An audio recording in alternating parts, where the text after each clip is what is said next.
Hello po sir, I'm Adrian from Bulacan. TV ba? Mark Steven Magano po. May konting katanungan lang po kami ng sa inyo. Una po dito is, what is your faith? It's my faith. So my faith is all about Jesus Christ. So my faith is based on Him. So I'm believing in Him. So I'm a Seventh-day Adventist member of this church.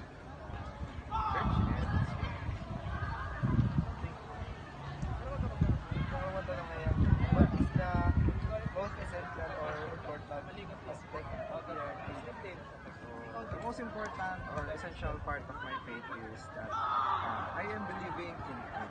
So if there are no answers to be given to me in the times of trouble, I can pray and have that integrity and boldness to face and persevere in life. Third question po namin ay, what role does your faith play in your life? So the role of my faith makes my life. It's important because of many things. I hold on to my faith, especially in life, that having faith can take us to endless challenges, and having faith creates bonds with the Creator. And then having faith gives you that hope in the end of the tunnel if there is no light. So you can only see that beam of light, and that is having faith. Fourth question po namin, nakaranas na po ba kayo ng discrimination sa faith niyo? Yes, especially sa BSU. Napakadami. Especially ako ay nung first year, ngayon ako third year student na. Isang student taking the Bachelor of Industrial Technology, major in computer technology.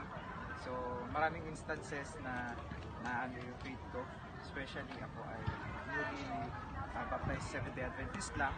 At nung pagpasok ko dun sa BSU pa, merong time na papasok ako ng Sabah. Eh dito, nasanay ako na wala pasok na Sabado. So doon, kailangan ko mag-adjust na wala akong magpaalam na pare, hindi po ako sarili sa prof ko, hindi po ako papasok ng gantong araw because of this religion and this Sabbath observance. Eh, ang nangyari naman, hindi ako pinayagan kasi syempre major subject pa.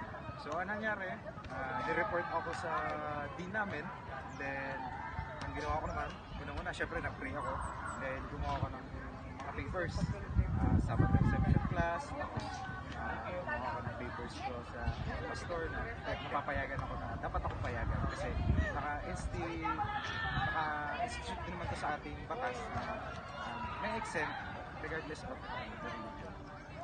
At ayun, nagawa ko naman ng paraan till now, third year na ako, hindi ako na naging irregular na kahit may Saturday. The last question po, The last question po is, parang fill in the blank po. My religion is, lulupungan niyo po yan, tapos ang tanong is by, what thoughts do you have about it? So, my religion is Seventh-day Adventist Church, a proud member of it. What thoughts do I have about it? It is one of the greatest religions on earth. I recommend, especially sa mga students, you can study our manual, which is the Bible. Kayo nang bahala kung gusto nyo. If you want a Bible study or may gusto pa kayo malaman about the truths of the Bible itself, so you can contact us naman. Yung mga pastors po kami dito na willing to mag-Bible study. Thank you po naman. Yeah, good luck sa inyo. Thank you po.